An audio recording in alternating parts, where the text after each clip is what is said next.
vale tu salvación? ¿Será que tu salvación vale 300 denarios? ¿300 denarios? La palabra del Señor dice que 300 denarios era el salario de un año de trabajo. Si tuviéramos que hacer hoy una comparación de un año de trabajo, de un salario promedio, seguramente estaríamos considerando entre 9, 10 millones de pesos en un salario promedio. No es el más bajo ni es el más alto, pero un salario promedio en un año más o menos podría dar en torno a los 9 millones, aproximadamente 12 meses, ¿no?, de trabajo.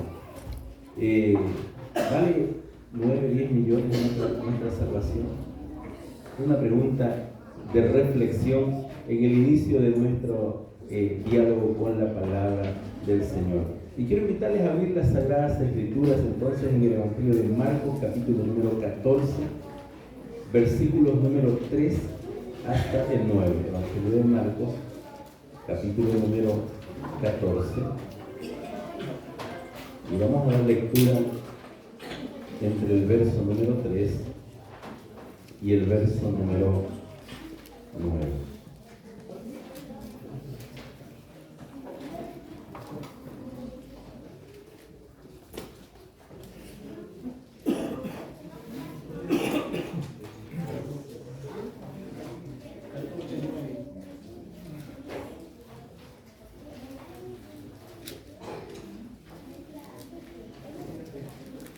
El título en el verso 3 dice: Jesús es ungido en Betania. Capítulo 14, versículo 3 en adelante. Pero estando él en Betania, sentado a la mesa en casa de Simón el leproso, vino una mujer con un vaso de alabastro, de perfume de nardo puro, de mucho valor, y quebrando el vaso de alabastro, se lo derramó sobre su cabeza. Entonces algunos se enojaron dentro de sí, en su corazón, en secreto. No dijeron públicamente, pero para sus adentros dijeron: ¿para qué se ha hecho este desperdicio de perfume? Pues podía haberse vendido por más de 300 denarios y haberse dado a los pobres. Y murmuraban contra ella. Pero Jesús dijo: dejadla, ¿por qué la molestáis? Buena obra me ha hecho. Siempre tendréis a los pobres con vosotros, y cuanto queráis les podréis hacer el bien, pero a mí no siempre me tendréis. Esta ha hecho lo que podía, porque se ha anticipado a ungir mi cuerpo para la sepultura. De cierto os digo que donde quiera que se predique este evangelio en todo el mundo, también se contará lo que ésta ha hecho para memoria de ella. Betania era un lugar muy cercano para Jesús. Con cierta frecuencia dice la Escritura que Jesús se dirigía a Betania para estar cerca de quienes consideraba amigos, que era Lázaro, Marta y María. Betania era un lugar donde él se sentía a gusto. Pero en esta ocasión estaba en un lugar que aparentemente, por lo que dice el texto bíblico, no era necesariamente muy bienvenido. Estaba en casa de Simón el leproso. Ustedes ya han escuchado en alguna ocasión lo que implicaba esta enfermedad de la lepra. La enfermedad de la lepra era una enfermedad que se consideraba como resultado del pecado. Una persona estaba leprosa porque tenía muchos pecados y era declarada una persona inmunda. Y esta persona inmunda entonces no tenía el derecho de entrar en contacto con las personas, ni siquiera con su familia. con la esposa, con el esposo, con los hijos. Tenía que aislarse en un lugar apartado y lejano. Pero Jesús había hecho el milagro y había limpiado la lepra de Simón. Y ahora entonces estaba en este lugar, pero la reacción de Simón después de la ofrenda, ya vamos a ver el tema de la ofrenda, no fue una reacción feliz ni grata, sino que cuestionó a Jesús, ¿no? El Evangelio de Juan entrega algunos detalles más acerca de este incidente, ¿no? Y ahí identifica el nombre, acá no dice el nombre de la mujer, pero Juan dice que era María. Entonces encontramos allí a Simón, que seguramente había invitado a Jesús con algún objetivo secundario, con alguna intención, lo más probable que haya sido una intención política, porque los fariseos tenían ese cargo que era religioso, pero principalmente político, porque ellos recibían beneficios de Roma por ser fariseos, y el objetivo era tener al pueblo quieto, tranquilo. Entonces era conveniente para él que Jesús llegara. Si fuera en este tiempo, seguramente afuera de la casa de Simón el leproso estarían las cámaras de televisión, estarían los periodistas, la prensa, porque Jesús atraía toda esa atención de la multitud, de las personas, y que entre en la casa de Simón, además, un dirigente religioso de la época, entonces también atraía la atención de las personas. Por esa razón, entonces para Simón era un punto a favor el hecho de que Jesús estuviera en su casa, pero no es que él realmente quería presentar su corazón, su adoración, su reconocimiento a Jesús. Y el relato entonces nos permite descifrar esto. Dice que estando allí entonces, en ese lugar, aparece una mujer con un vaso de alabastro, ¿no? Evidentemente que esta mujer, cuando llega para presentar esta ofrenda a Jesús, no fue el día anterior que ella tomó la decisión de llevar este presente a Jesús. No fue 2, 3 días atrás que justo andaba por el centro y entonces se le ocurrió comprar este perfume muy caro además. Y a diferencia de nuestra época, ¿no?, que en el supermercado hay unos dispensadores de colonias o de perfume, en las grandes tiendas ahí en el centro hay una sección exclusiva de todo lo que tiene que ver con perfumes y colonias, y cualquier persona puede recorrer estos lugares, coger un perfume, una colonia y comprar. Pero en aquel entonces no existía esas facilidades, y seguramente para conseguir este perfume de nardo, este perfume tan costoso, ella tiene que haber trabajado y ahorrado durante no solamente semanas o meses, tal vez hasta más de un año. Y seguramente tuvo que encargarlo a alguien que o lo preparaba o lo traía de alguna ciudad importante, seguramente lejos. No existían las aplicaciones que hoy están a un clic en el celular, ¿no? Para comprar de China, Estados Unidos, de cualquier otra parte, se encarga, se hace la transferencia y espera que llegue a la casita, ¿no? Pero en ese entonces no era así tan fácil. Pero ella entonces pensó, planificó su ofrenda para Jesús, trabajó por esta ofrenda, y después que reunió todo el dinero suficiente, entonces encargó, y cuando llegó a sus manos, entonces ella se presentó delante de Jesús con esta ofrenda, un perfume de nardo. El perfume de nardo se podía extraer de las flores, o dicen algunos historiadores que se extraía de las raíces del nardo, y era un perfume que a mucha distancia ya era posible sentir el aroma, el grato aroma de este perfume.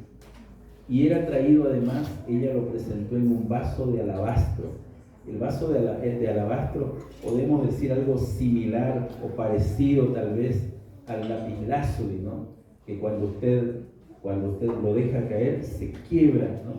Y entonces este vaso de alabastro tenía características similares. Era quebrado y ese perfume entonces ella podía, lo ungió a Jesús desde la cabeza hacia los pies. Dice que este vaso que ella preparó sucedió entonces con mucho tiempo de anticipación. Ella estaba preparando esta ofrenda porque traía una gratitud inmensa en su corazón hacia Jesús. ¿Por qué María quería agradecer tanto a Jesús? ¿Qué había pasado en la vida de esta mujer para ella querer ofrendar algo tan importante para Jesús? ¿Cuál fue el incidente que marcó la vida de esta mujer? El Evangelio de Juan amplía un poquito, ¿no? Y dice que esta mujer había sido liberada de espíritus malignos. Ella tenía espíritus malignos y Jesús la había liberado de esos espíritus malignos. Los espíritus malignos tenían el dominio y el control de la vida de esta mujer y hacían con ella lo que querían. Por lo tanto, no era una mujer feliz, porque su voluntad estaba sujeta a estos espíritus malignos. Y Jesús un día la liberó. 7 espíritus malignos, al menos, fueron expulsados del corazón de esta mujer. ¿Tenía motivos para agradecer a Jesús? Amén. Tenía muchos motivos para agradecer a Jesús. Y tal vez hacemos nosotros la reflexión también personal. ¿Qué ha hecho Jesús en tu vida y que tú podrías agradecer profundamente a Jesús? Tal vez algún espíritu maligno. Hoy día los espíritus malignos se manifiestan de múltiples maneras, ¿no? Hay espíritus malignos que atan el corazón o la vida de una persona a un mal hábito, un vicio. Tal vez algún rasgo o un defecto de carácter. Los espíritus malignos trabajan, ¿no?, con el objetivo de quitar la paz del corazón del ser humano, para confundir, para sacar la mente humana de su juicio cabal y enloquecer la mente humana.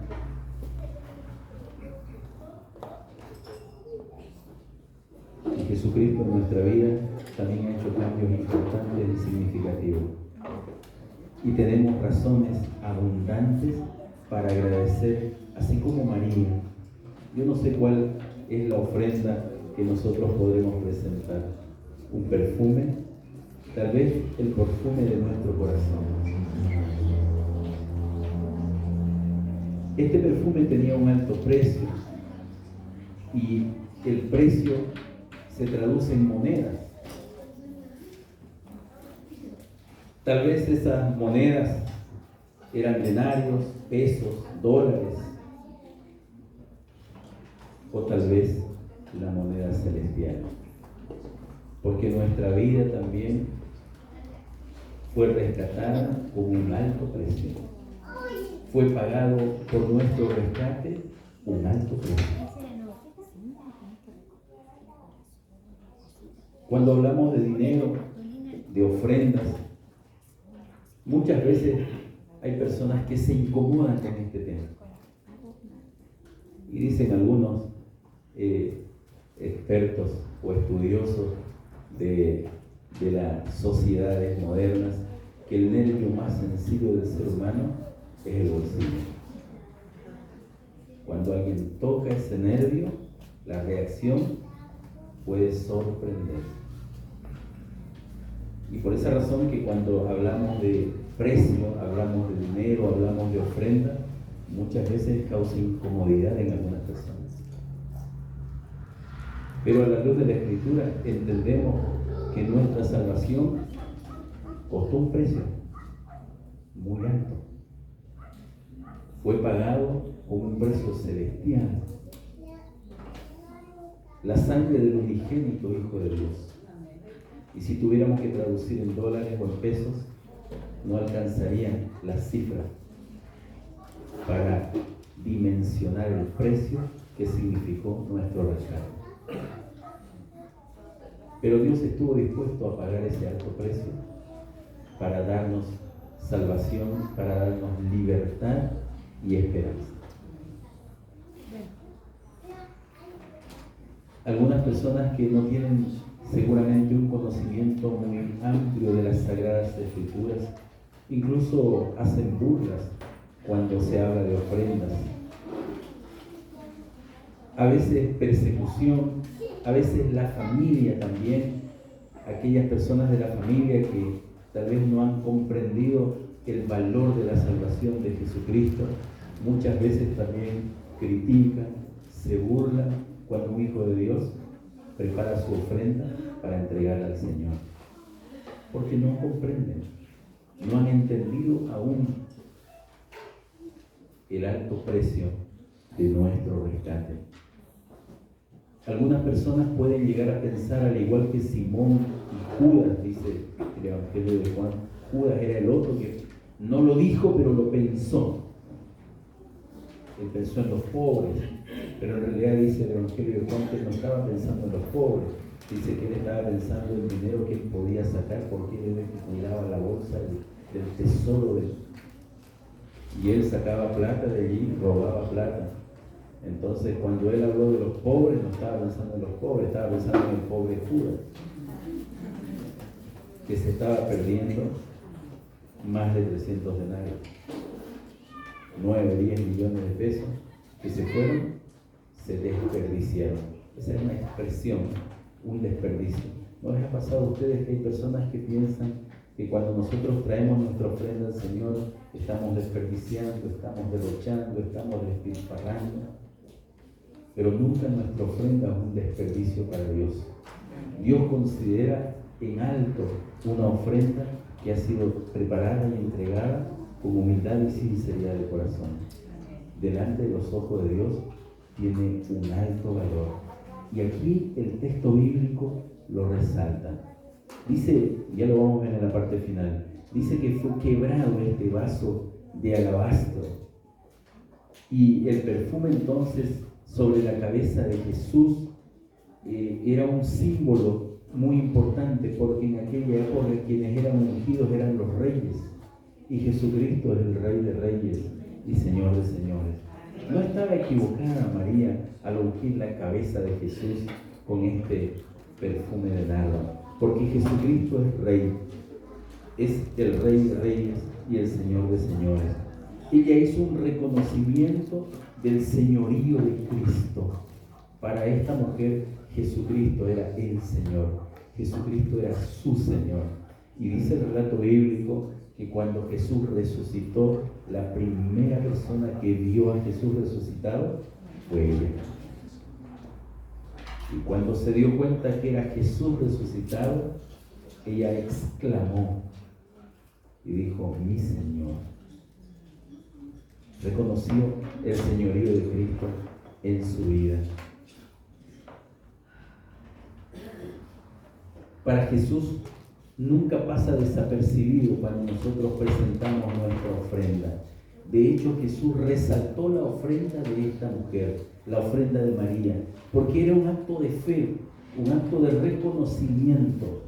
Y fue tal el reconocimiento que Jesucristo le dio a la ofrenda de esta mujer, que el verso número 9 dice algo muy significativo.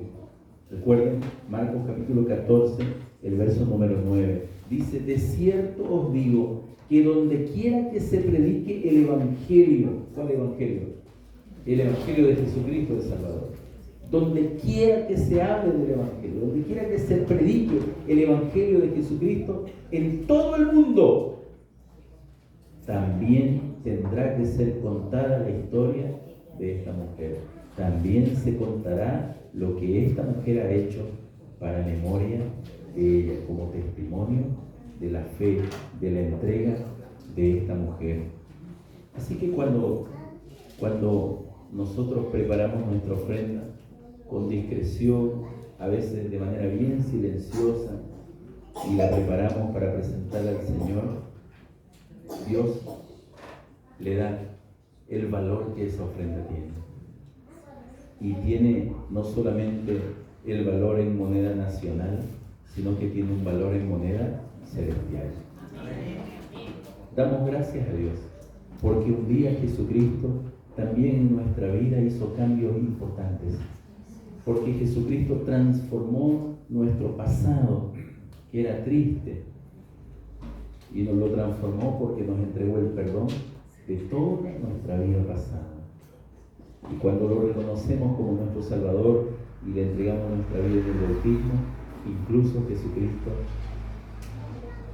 borra completamente esa historia pasada y nos entrega una nueva página para escribir una nueva historia. Por eso Jesucristo es el centro de nuestra adoración. Por eso Jesucristo es quien merece todo nuestro reconocimiento. Por esa razón es que cada uno no nos cansaremos de ofrendar para Jesús. Y no estamos hablando solamente en términos financieros. La ofrenda es mucho más amplia que solamente recursos económicos. Ofrendamos a Dios de múltiples maneras. La ofrenda en dinero es una parte apenas, pero también ofrendamos muchas cosas. Hoy 2 hermanos nuestros ofrendaron aquí una bella alabanza al Señor. Y el Padre lo recibe con agrado.